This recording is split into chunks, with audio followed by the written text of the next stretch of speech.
Dear students, क्या आपको भी लेंदी सेंटेंस बनाने में प्रॉब्लम होती है? क्या आपको लगता है कि जो लेंदी सेंटेंस है भाई ये हमसे नहीं बनेंगे? तो आज आपको बताने वाला हूं एक बहुत ही शानदार ट्रिक जिसकी मदद से आप किसी भी लेंदी सेंटेंस को बहुत अच्छे से समझ सकते हैं और उसकी इंग्लिश ट्रांसलेट कर सकते हैं, इवन उसको कॉन्फिडेंटली बोल सकते हैं। साथ ही रीडिंग में लेंदी सेंटेंसेस कैसे मिलते हैं हमें और उनको कैसे हिंदी उनकी निकालनी होती है और कैसे उन्हें समझना होता है, कैसे उसके मीनिंग को बाहर निकालना होता है, वो भी कॉन्सेप्ट विद एग्जांपल बताने वाला हूं। तो आज का सेशन बहुत ही ज्यादा इंटरेस्टिंग है क्योंकि आपको बता रहा हूं वो 3 कॉन्सेप्ट जिनकी मदद से आप किसी भी लेंदी सेंटेंस को कॉन्फिडेंटली हिंदी से इंग्लिश में कर सकते हैं, हिंदी से इंग्लिश में कॉन्फिडेंटली बोल सकते हैं। तो बहुत ही मजेदार सेशन है, पूरे सेशन को एंड तक देखिएगा। चलिए करते हैं आज के धमाकेदार सेशन को शुरू। Let's get started. तो भाई याद रखिए आप सबसे पहले तो वो 3 चीजें क्या है जिनके कारण आपके सेंटेंस लेंदी बनते हैं। तो आपके सेंटेंस लेंदी इन 3 चीजों से बनते हैं। पहला जो बनता है स्टूडेंट्स याद रखिएगा वो बनता है आपका नॉन फिनाइट वर्ब्स। जी स्टूडेंट्स, पहला नॉन फिनाइट वर्ब्स जो ये आपके सेंटेंस को लेंदी बनाती है। दूसरा आपके सेंटेंस को लेंदी बनाती है प्रीपोजिशन और तीसरा बनाती है students conjunctions. So non finite, prepositions and conjunctions, ये 3 चीजें आपके सेंटेंस को लेंदी बनाती है। मैं आपको प्रैक्टिकली बता रहा हूं, आप समझिएगा इसको कैसे। सबसे पहले अगर मैं बात करता हूं यहां पर नॉन फिनाइट के बारे में बात करूं मैं, तो नॉन फिनाइट क्या है? जैसे आप कहते हो मैं यहां हूं, तो आप क्या कहते हो? I am here. अब आपने कहा मैं यहां हूं, I am here to teach, तो यहां पर ये जो टू टीच है this is actually non finite verb. तो ये नॉन फिनाइट जो है ये यहां पर टू इन्फिनेटिव की तरह लगा है। नॉन फिनाइट भी आपके स्टूडेंट्स 3 प्रकार के होते हैं। पहला होता है आपका पार्टिसिपल, दूसरा होता है जीरंड और तीसरा होता है to infinitive. Participle, gerund and to infinitive ये आपके नॉन फिनाइट कहलाते हैं जो आपके सेंटेंस को लेंदी बनाने में बहुत इंपॉर्टेंट रोल प्ले करता है। मैं आगे आपको विद एग्जांपल सारी चीजें बताऊंगा। दूसरा प्रीपोजिशन। प्रीपोजिशन की इंपॉर्टेंस को आप कुछ ऐसे समझ सकते हैं, जैसे आपने कहा लिखो, तो आप क्या कहते हैं? राइट।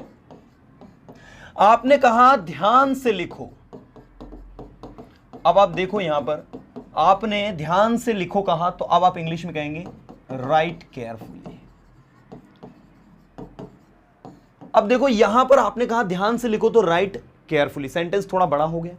अब आपने कहा अगला सेंटेंस मान लीजिए आपने कहा दिए गए वाक्यों को ध्यान से लिखो,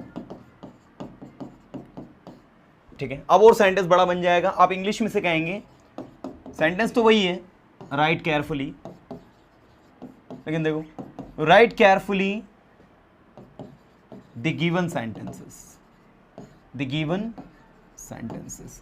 यहां पर ये जो गिवन आ रहा है स्टूडेंट्स एक्चुअल में ये जो है आपका पार्टिसिपल है, जिसका मतलब हो रहा है दिए गए वाक्य, तो द गिवन सेंटेंसेस। अब और अगर इसको बड़ा बनाना चाहते हैं तो आप बना सकते हैं दिए गए वाक्यों को पढ़कर ध्यान से लिखो। ये लो सेंटेंस और भी बड़ा बन गया। अब आप इंग्लिश में कहेंगे write the given sentences carefully. अब चूंकि एडवर्ब है तो एडवर्ब यहां पर बाद में चली जाएंगी, इसके ऑब्जेक्ट के बाद में, इसका ऑब्जेक्ट बन गया पूरा का पूरा इतना। So write the given sentences carefully by reading. Okay, R small आ जाएगा। तो इस तरीके से ये देखिए यहां पर एक सेंटेंस बहुत ही बड़ा बन गया, जबकि सबसे छोटा सेंटेंस था लिखो राइट, लेकिन अब देखो ये सेंटेंस कितना बड़ा है, right the given sentences carefully by reading. तो आपको बता दूं ये भी एक सिंपल सा सेंटेंस जिसके अंदर हमने बाय प्रीपोजिशन लगा दी, बाय रीडिंग लिखकर, जिसके अंदर हमने द गिवन सेंटेंस, गिवन यहां पर हमने पार्टिसिपल लगा दिया। तो याद रखें स्टूडेंट्स कि आपका सेंटेंस लेंदी जो बनता है नॉन फिनाइट की मदद से, दूसरा प्रीपोजिशन की मदद से और तीसरा कंजंक्शन की मदद से। कंजंक्शन मान लीजिए इसमें आप कंजंक्शन जोड़ना चाहे, आपने कहा दिए गए वाक्यों को ध्यान से लिखो, इसी में दिए गए वाक्यों को पढ़कर ध्यान से लिखो और वहां जाओ। ये लो भाई एक नया सेंटेंस और जोड़ दिया आपने और लगाकर। तो अब आप इंग्लिश में क्या कहेंगे? Write the given sentences carefully by reading and go there. ये लीजिए, ये एंड क्या है आपका, कंजंक्शन है, कंजंक्शन के बाद एक नया सेंटेंस आ गया। इन शॉर्ट आप किसी भी सेंटेंस को बहुत ज्यादा लेंथी बना सकते हो अगर आपको समझ है नॉन फिनाइट की, आपको समझ है प्रीपोजिशन की, आपको समझ है कंजंक्शंस की। अब मैं आपको यहां पर कुछ सेंटेंसेस दिखाता हूं, देखिए, जिनमें आपको और भी कुछ चीजें बताई गई है। इसके अलावा स्टूडेंट्स याद रखना, अगर मैं बात करता हूं रिलेटिव प्रोनाउन की, रिलेटिव एडवर्ब की, तो वो भी कहीं ना कहीं आपके कंजंक्शंस की तरह ही यूज होते हैं, तो उनकी मदद से भी सेंटेंस जो है लेंथी बनते हैं। अब मैं आपको डेमो के तौर पर एक सेंटेंस दिखाता हूं, आप खुद उस चीज को देखकर बहुत अच्छे समझ सकते हैं कि यहां पर किस बारे में बात हो रही है। अब इस सेंटेंस को आप यहां पर देखें, जैसे देखिए मैं आपको कौन सा सेंटेंस दिखाता हूं इसमें, चलो ये वाला सेंटेंस देख लीजिए आप। अब इस सेंटेंस को केयरफुली देखें student, the master who was sound asleep, यहां पर लिखा है the master who was sound asleep, master जो कि, तो यहां पर जो मालिक है जो कि क्या था, गहरी नींद में था, गॉट वाइल्ड, पागल हो गया, विद द डोंकी, डोंकी से। अब यहां पर इतना जो है ये आपका रिलेटिव प्रोनाउन पर बेस्ड कंटेंट है, ये जो है आपका इतना, ये आपकी एक कह सकते हैं एक एडजेक्टिव क्लॉज है जो कि बात कर रही है किसके बारे में, मास्टर के बारे में। So the master who was sound asleep, मालिक जो कि गहरी नींद में था, गॉट वाइल्ड, पागल हो गया, विद द डोंकी, किससे, डोंकी के साथ, एंड देखो ये कंजंक्शन लगाई है, केम रनिंग आउट, और दौड़ते हुए बाहर आया, केम रनिंग आउट, अब कैसे आया, दौड़ते हुए, तो ये आपका पार्टिसिपल लगा है, विथ ए स्टिक, विथ एक प्रीपोजिशन लगी है, ठीक है, अ स्टिक एक लकड़ी के साथ, एंड एक कंजंक्शन लगा है, ठीक है, gave hard beating to the donkey, और डोंकी को उसने क्या कर दिया, बहुत बुरी तरीके से पीट दिया। चूंकि एक छोटा सा सेंटेंस था जिसका मीनिंग नहीं निकल रहा कि मालिक जो है गुस्से में आ गया, मालिक जो है गुस्से में आ गया, लेकिन आपने क्या कहा, मालिक जो कि गहरी नींद में था गुस्से में आ गया डोंकी से बहुत ज्यादा नाराज हो गया वो, एंड केम रनिंग आउट, और दौड़ते हुए बाहर आया, विद ए स्टिक, लकड़ी के साथ, and gave a hard beating, और उसकी अच्छी धुलाई कर दी, उसकी पिटाई कर दी, किसकी, डोंकी की। ये लो भाई, so what I am telling is that कि आप समझो यहां पर कि कैसे हम लोग जो है, एक तो इस क्लॉज, एडजेक्टिव क्लॉज की मदद से, है ना, दूसरा जो कि आपका कह सकते हैं कि यहां पर ये कंजंक्शंस की तरह ही काम कर रही है, जो कनेक्ट करने का काम कर रही है, उसका एक्सप्लेनेशन दे रही है, दूसरा हमने एंड कंजंक्शन यहां लगाया है, तीसरा हमने विथ प्रीपोजिशन यहां लगाई है, चौथा हमने एक और कंजंक्शन यहां पर लगाया। तो इन कंजंक्शंस, प्रीपोजिशंस और प्रीपोजिशंस और साथ में फिनाइट वर्ब्स जो है, इनकी मदद से हम लोग सेंटेंस को लेंथी बनाते हैं। आप रीडिंग में कोई सा भी सेंटेंस रीड कर लीजिए, आप पाएंगे कि देखिए, जैसे the dog was sleeping, dog सो रहा था, अंडर द शेडी वरांडा, तो अंडर क्या है यहां पर, अंडर यहां पर प्रीपोजिशन है, डॉग जो है सो रहा था अंडर द शेडी वरांडा के नीचे, दैट इज, आपने कहा there lived a dog and a donkey in house of a rich man, तो इन यहां पर प्रीपोजिशन है, एट, एंड यहां पर क्या है आपका, कंजंक्शन है। तो एंड जो है दो इंडिविजुअल सब्जेक्ट्स को जोड़ने का, they lived a dog and a donkey, ये देखो एक डॉग की और एक डोंकी की बात हो रही है, in a house of a rich man, the dog guarded his house and the donkey, ये देखो एंड फिर लगा है जो दो सेंटेंस को जोड़ रहा है। पहला सेंटेंस कौन सा है, the dog guarded his house and the donkey carried loads for him. तो रीडिंग करते वक्त स्टूडेंट अपने दिमाग में बहुत अच्छे से याद रखें आप कि आपके सेंटेंसेस जो है जुड़ते किससे हैं, प्रीपोजिशन से, कंजंक्शन से, और आपकी जो है फिनाइट वर्ब से। तो आप जो है ना जब किसी चीज को रीड करें तो रीड करते वक्त दिमाग में ये चीज बहुत अच्छे से याद रखें कि सेंटेंस लेंथी बन रहा है तो इन्हीं की मदद से बन रहा है। अब आप कोई सा भी लेंथी सेंटेंस बनाने चाहे, बड़े से बड़ा सेंटेंसेस आप बनाने चाहे, जैसे आपने कहा फॉर एग्जांपल मैं आपको डेमो को तौर पर दिखाता हूं। अब यहां पर आप देखो ये तीन सेंटेंसेस आपके सामने लिखे हैं, भाई इन तीन सेंटेंसेस को हमें इंग्लिश में करना है। पहले सुनो समझो, पहले सुने समझे और फिर समझाए ताकि कोई भी समझ जाए। अब पहले सुने तो सेंटेंस की शुरुआत आपकी होगी फर्स्ट से, फर्स्ट लिसन कॉमा, समझे अंडरस्टैंड, और फिर समझाएं एंड देन, एंड मतलब और, फिर मतलब then, explain,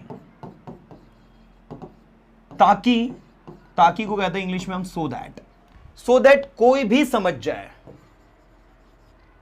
anyone can understand। ये लो भाई ये बन गया, first listen understand and then explain so that anyone can understand, that is simple concept. ऐसा है तो मैं स्वयं वहां जाऊंगा और उससे मिलूंगा, ऐसा है को इंग्लिश में कहते हैं if so comma I will go there myself, मैं स्वयं वहां जाऊंगा एंड, अब एंड के बाद में आपको अगेन आई विल लिखने की जरूरत नहीं, डायरेक्ट वर्ब लिखनी है, उससे मिलूंगा, एंड मीटिंग, ये बन गया।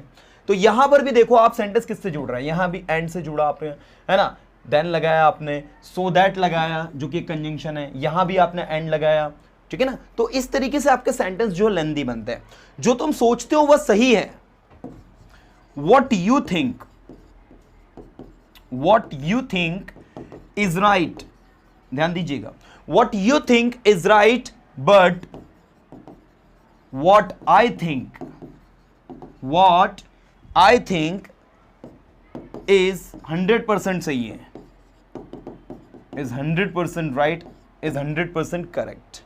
What you think is right but what I think is 100% right. सो किसी भी सेंटेंस को ट्रांसलेट किया जा सकता है अगर आपके पास ट्रिक है।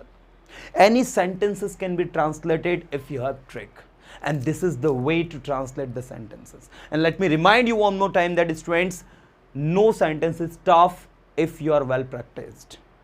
I've already told you three things play major role in translation. Three things play major role to make lengthy sentences. You know, whenever you read any lengthy sentences, just try to think about it, what you are exactly writing. Whether the sentences are connected by using conjunctions, by using preposition, or by using any gerund participle or finite.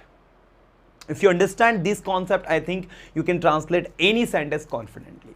So guys, I would say again to all of you कि आप लोग आज से और अभी से लेंदी sentence की problem को जड़ से उखाड़ कर फेंकना चाहते हैं तो ये 3 टॉपिक जिन पर बेस्ट वीडियो मैं ऑलरेडी बना चुका हूं, preposition, conjunctions, non finite and relative pronoun, इनको अच्छे से आप स्टडी कर लीजिए एंड सी द मैजिक.